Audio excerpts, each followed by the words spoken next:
Hi viewers, আজকে আলোচনা করব যাদের কবুতর শুধু পানি খায়, অন্য কোনো দানাদার খাবার খায় না। তো এই সমস্যার সমাধান কি এবং মাত্র 10 টাকায় ওষুধ কিনে আপনার এই কবুতর সুস্থ করুন। শুধু পানি খাবে, কোনো প্রকার দানাদার খাবার খাবে না, এবং হচ্ছে সাথে ড্রপিং থাকবে, চুনা সবুজ, এবং আপনার অনেক ক্ষেত্রে বমিও থাকে। তো এর জন্য আপনারা কোন ওষুধটা খাওয়াবেন, খাওয়াইলে আপনার কবুতর 100% সুস্থ হবে, সেই বিষয়ে আলোচনা করব। তো এই যে একটা গ্রিজেলের মাটি দেখতে পাচ্ছেন, এটা আমার কিনা ছিল।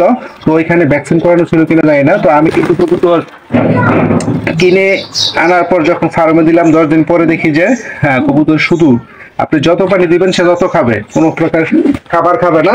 তো এর জন্য আমি আমার লফট থেকে আলাদা করে নিচে নিয়ে আসলাম। তো এখন কিন্তু লেদা মোটামুটি স্বাভাবিক, আজকে 4 দিন ধরে এই সমস্যাটা। তো এখন দানাদার খাবার কিছুটা খায়, তো সুস্থ দিকেই। তো এই কবুতরটা হয়তো ভ্যাকসিন করানো ছিল না।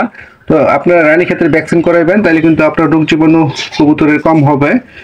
আর বিশেষ করে ভ্যাকসিন করানো থাকলে কিন্তু কবুতর অনেক সময় অসুখ হয়, তবে কম হয় আর কি। তো এর জন্য আমি কোন মেডিসিনটা দিয়েছিলাম, তো সেই বিষয়ে আলোচনা করব। তো প্রিয় দর্শক, আমার এই কবুতরটা শুধু পানি খেত, কোনো প্রকার দানাদার খাবার খাইতো না, এবং সবুজ চুনা পায়খানা ছিল। এখন ওই লেদাটা কিন্তু স্বাভাবিক মোটামুটি। তো এর জন্য আমি একটা অ্যান্টিবায়োটিক দিয়েছিলাম, মানুষের খাবার ওষুধ, সেটা হচ্ছে সিপ্রোসিন 250 পাওয়ার।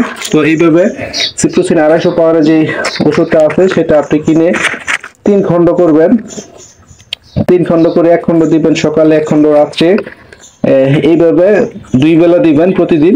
প্রথমে 3 দিন দিবেন, 3 দিন দেওয়ার পর যদি দেখেন যে না আরো 2 দিন দিতে হবে, তাহলে মোট 5 দিন অ্যান্টিবায়োটিক কোর্সটা চালাবেন। আশা করি আপনার কবুতর এই সমস্যা থেকে সমাধান হবে। এবং কবুতর যখন অসুস্থ হয় তখন কিন্তু লফট থেকে আলাদা করে অন্য জায়গায় রাখতে হয়।